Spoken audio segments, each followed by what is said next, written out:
Good morning. It's Jeffrey Christian of CPM Group. It's a little after 11:30 here in New York on the 12th of March, Tuesday. Gold, silver, platinum, palladium prices fell this morning after the CPI came in higher than a lot of people had expected. Talk a little bit about the CPI in a little bit.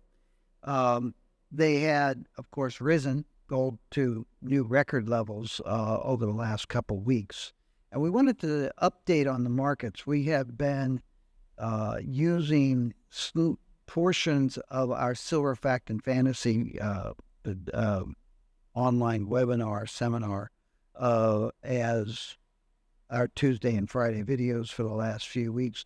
But given the fact that the prices had risen very sharply, and now that they've fallen, we felt that we should take a break from the silver videos, the Q&A session that we did for 2.5 hours on the 28th of February, and update on the markets a little bit.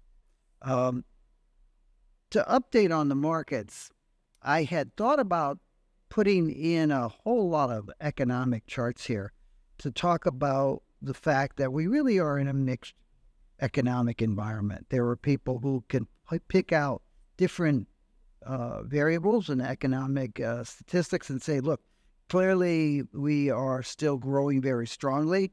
We have inflationary pressures that are hanging high, which reflects that strength in the overall economy.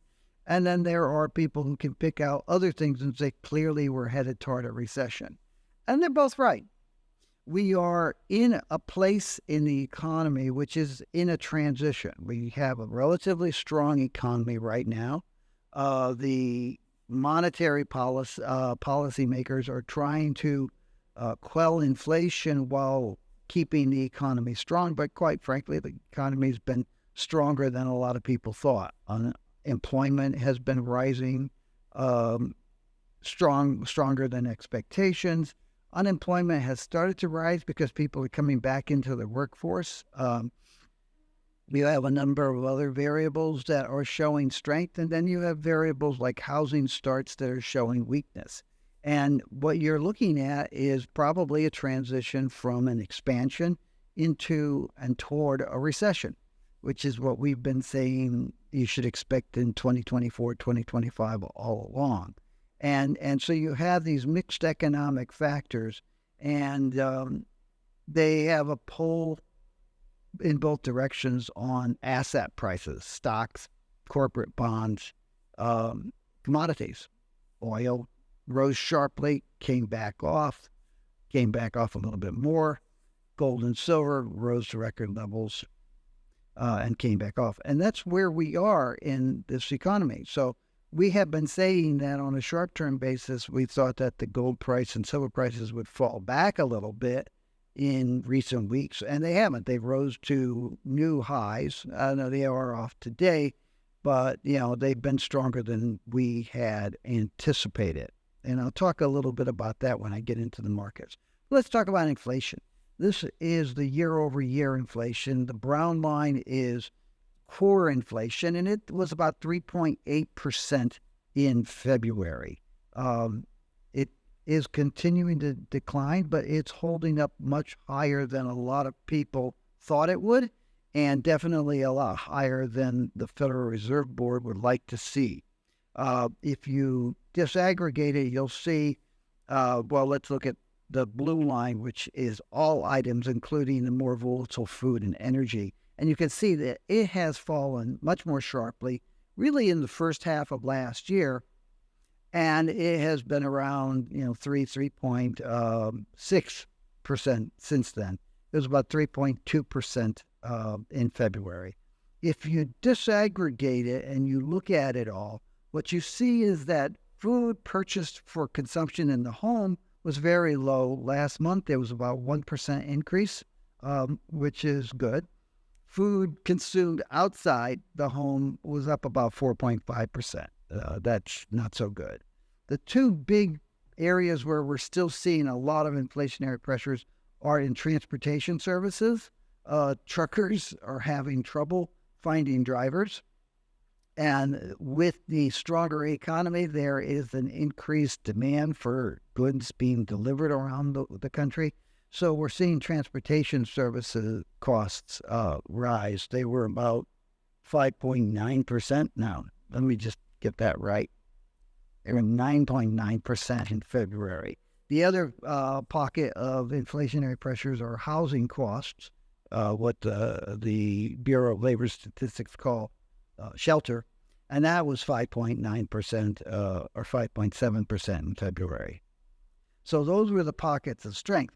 Lowering the overall inflation figures down to 3.2% was a continued decline in the costs and prices of gasoline and heating oil, so petroleum-based fuels or energy continue to decline, and that's why the blue line, the all items, is lower than the core inflation. So we still have inflationary pressures, which reflect stronger economic conditions, but we're also starting to see pockets of weakness, or we're continuing to see pockets of weakness, which suggests that the economy may slow over the next 2 or 3 quarters and possibly even drop into a recession, which is what CPM Group has been projecting and expecting for some time. Just looking at CPI on a month-over-month basis, you can see we're back up to 0.4% monthly change in CPI.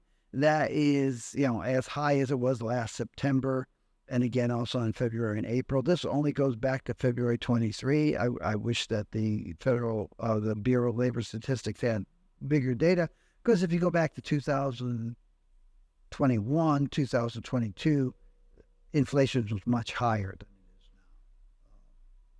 Turning a little bit to the metals. Gold prices, you can see the spike to record levels a couple weeks ago. The price did come off, but it's continuing to trade above $2,000 an ounce, and it's looking strong. Some people have,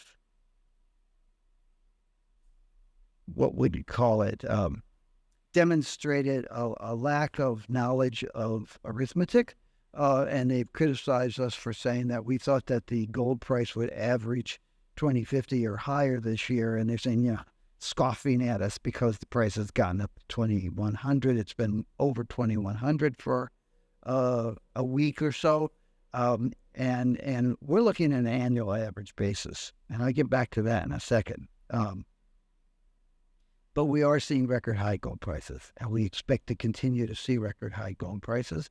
We wouldn't be surprised to see the price back off. As I said, we've been saying on a very short-term basis, we thought that prices would back off over the last couple of weeks, and they haven't. They've moved higher. Similar pattern in silver, but it's nowhere near its record highs from 2011, and we don't expect it to be. But you are seeing much greater strength in gold and silver, and that reflects investment demand. Right? You're seeing stronger investment demand. You're also seeing some strength in fabrication demand. This is the gold price seasonality. This is everything else being equal. This is a pattern since 1992 of relative strength month to month in the gold price. And you can see February tends to be the strongest month for gold prices. And then March continues to see that, April and May. And then you start a drop off during the summer months of June, July, August, picks up in the final 4 months of the year. And that factors into what I was saying about understanding basic arithmetic and averages. You could have very strong prices in February and March and still have a lower average price. And in fact, if you look at 2021, we saw a spike in the middle of 2020. That was aberration related to the COVID and the lockdown. But in the first 4 months of 2021, we saw a spike to very high prices, and then they came off sharply. And then you saw a spike to record prices in the first quarter of 2022, and then a very sharp drop from 2,040 some odd dollars in the first quarter to $16,040 in early November of 2022. You saw a spike higher again in the first 4 months of 2023, and then the price came back down. The price averaged $19.50 last year. Anybody sitting there in February or March saying, "Oh, Jeff Christian must be a fool to say $19.50 average price for this year," which is what we were saying, because the price is $2,050 right now. Maybe I wasn't that foolish, and maybe you just don't understand seasonality of gold prices. So watch out for your enthusiasm, because that seasonality is definitely a factor right now, along with concerns about the political environment, the economic environment, and financial market stability. And we should be concerned. Platinum and palladium continue to show greater weakness. That reflects issues related to the auto industry use of platinum and palladium in auto catalysts, the growing market of light-duty vehicles that are electric vehicles and don't use platinum, palladium, and rhodium to clean up petroleum-based fuel exhaust. So you've got a number of factors there on the automotive demand side. In addition to that, you have a large surplus in platinum, despite what platinum promoters will tell you.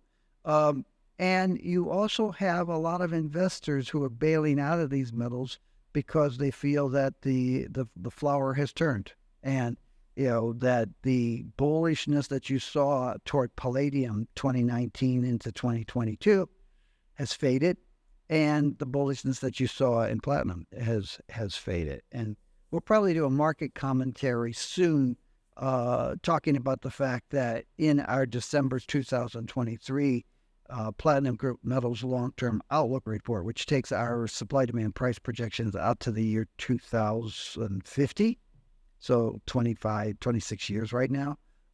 In our December 2023 long-term outlook for Platinum Group Metals, we actually have platinum prices falling, and our intermediate term view of the price was that the peak had been in 2022, and that 2021, 2022, and that the price was likely to decline over the next several years.